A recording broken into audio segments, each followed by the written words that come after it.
Welcome back. Himalaya దేశం నేపాల్లో రాజుకున్న కార్చిచ్చు చల్లారటం లేదు. జనరేషన్ జెడ్ ఉద్యమకారులు ఎక్కడా తగ్గకుండా ఆందోళన కొనసాగిస్తూనే ఉన్నారు. దేశ ప్రధాని మంత్రులు రాజీనామా చేసినప్పటికీ ఉద్యమాన్ని కొనసాగిస్తున్నారు. దేశంలో సంస్కరణలు తెచ్చే వరకు పోరాటం ఆగదని హెచ్చరిస్తున్నారు. ఇదిలా ఉంటే ఆందోళనను అండగా చేసుకుని కొందరు దుర్మార్గులు రెచ్చిపోతున్నారు. నేపాల్లోని పశుపతినాథ్ ఆలయ ధ్వంసానికి ప్రయత్నించారు. అక్కడ ఆర్మీ కలుగజేసుకోవడంతో వెనక్కి తగ్గారు. ఇంతకీ అక్కడ ప్రభుత్వ వ్యతిరేక ఆందోళనలు సరే, మరి హిందూ ఆలయాలపై దాడి దేనికి? మొన్న బంగ్లాదేశ్లోనూ ఇలాంటి పరిస్థితి ఎదురైంది. అసలు నేపాల్లో ఏం జరుగుతోంది? ఆందోళనకారుల పేరు వెనక ఉగ్రవాదులు దాగున్నారా? హిందువులనే ఎందుకు టార్గెట్ చేస్తున్నారు?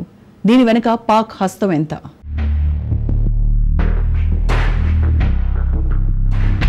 నేపాల్లో తీవ్ర రూపం దాల్చిన ఆందోళనలు.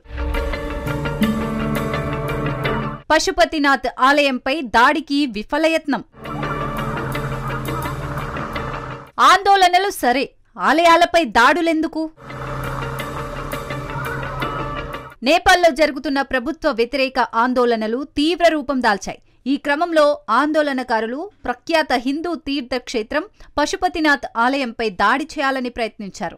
ఆలయాన్ని ధ్వంసం చేయాలన్న ప్రయత్నాన్ని నేపాల్ సైన్యం అడ్డుకొని ఆలయాన్ని రక్షించింది. యువత నేతృత్వంలోని హింసాత్మక జనరల్ జెడ్ నిరసనలు దేశాన్ని ముంచెత్తాయి.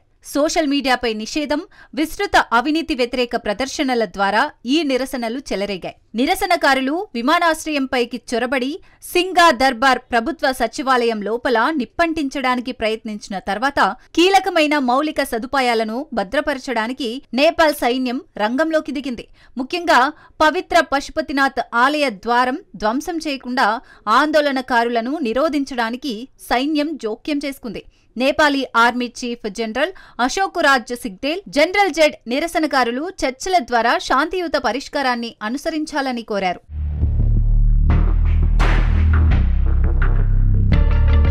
నిరసన సమయంలో విస్తృతమైన నష్టం జరిగిందని ఆర్మీ చీఫ్ అన్నారు. మరింత ఆస్తుల నష్టాన్ని నివారించడం, శాంతి, భద్రత, సామరస్యాన్ని, జాతీయ ఐక్యత, సామరస్యాన్ని కాపాడుకోవడం తమ ఉమ్మడి విధి అని తెలిపారు. జనరల్ సిగ్దేల్ తన ప్రసంగాలలో దేశవ్యాప్తంగా జరిగిన నిరసనల సందర్భంగా ప్రజా ఆస్తులకు జరిగిన నష్టంపై తీవ్ర విచారం వ్యక్తం చేస్తూ, ప్రాణ నష్టం జరిగిన వారి కుటుంబాలకు సంతాపం వ్యక్తం చేస్తూ, గాయపడిన వారు త్వరగా కోలుకోవాలని ఆకాంక్షించారు. కాఠ్మండు నగరంలోని పశుపతినాథ్ ఆలయం, త్రిభువన్ అంతర్జాతీయ విమానాశ్రయంతో సహా పలు ప్రధాన ప్రాంతాలను నేపాల్ ఆర్మీ స్వాధీనం చేసుకుంది. అల్లర్లు విపరీతంగా విస్తరించే అవకాశం ఉండటంతో సైనికులు పహారా కాస్తున్నారు. ఆర్మీ చీఫ్ ప్రకటన విడుదల చేసిన కొన్ని నిమిషాల తర్వాత హిమాలయన్ నేషన్ రక్షణ భద్రతా సంస్థ జనరల్ జెడ్ నిరసనలపై అశాంతి మరింత అదుపు తప్పడంతో దోపిడీలు, విధ్వంసం కొనసాగితే రాత్రి 10 గంటల నుండి ఇతర భద్రతా సంస్థలతో పాటు దళాలను మోహరిస్తుంది అని తెలిపింది. ప్రస్తుత ప్రతికూల పరిస్థితిని అన్యాయంగా ఉపయోగించుకొని కొన్ని గ్రూపులు పౌరులకు, ప్రజా ఆస్తులకు విస్తృతమైన నష్టం కలిగిస్తూ దోపిడీ చేస్తున్నాయి. అలాంటి కార్యకలాపాలలో పాల్గొనవద్దని నేపాల్ సైన్యం కోరుకుంటుందని తెలిపారు. లేదంటే చర్యలు తీవ్రంగా ఉంటాయని కూడా హెచ్చరించారు.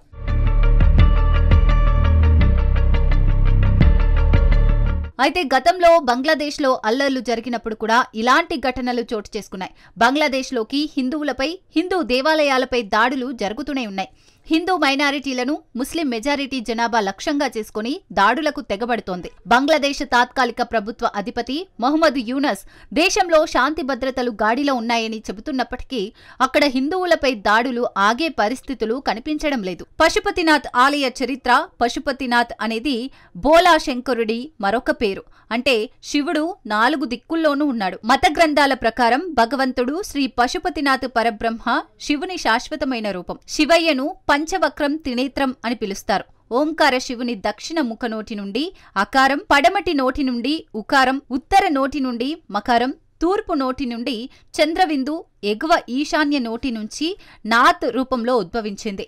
మరి ఇంతటి గొప్ప ఆలయాన్ని ఎందుకు ధ్వంసం చేయాలనుకున్నారో అర్థం కావడం లేదు. వీరి వెనక కుట్రశక్తులు ఉన్నాయేమో అన్న అనుమానం కలుగుతోంది.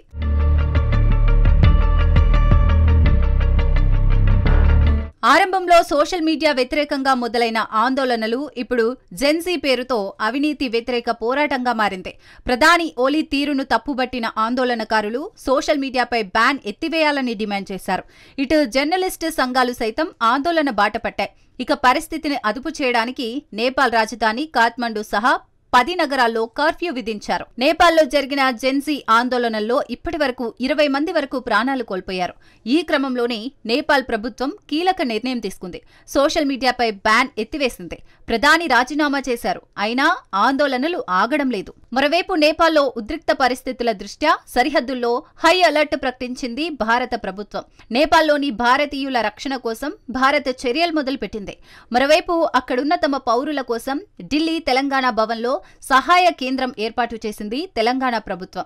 3 అధికారుల బృందానికి బాధ్యతలు అప్పగించింది రాష్ట్ర ప్రభుత్వం. నేపాల్ పార్లమెంటు ప్రాంగణంలో యువత చేస్తున్న రచ్చ, కుర్రాళ్ల ఆక్రోశాన్ని చూసి పోలీసులే ఎదురెళ్లడానికి వణికిపోయారు. ఒక్కసారిగా వేలాది మంది రావడంతో చేతులెత్తేశారు. ఫలితంగా పార్లమెంటులోకి దూసుకెళ్లి మరీ ప్రభుత్వానికి వ్యతిరేకంగా నినాదాలు చేశారు. ప్రభుత్వాస్తిని ధ్వంసం చేశారు. ఈ తరుణంలో కొందరు దుర్శశక్తులు ఆందోళనకారుల్లో కలిసిపోయి దేశాన్ని నాశనం చేస్తున్నాయా అనే అనుమానం కలుగుతోంది. మరి దీనికి సమాధానం తెలియాలంటే కొంతకాలం ఆగక తప్పదు.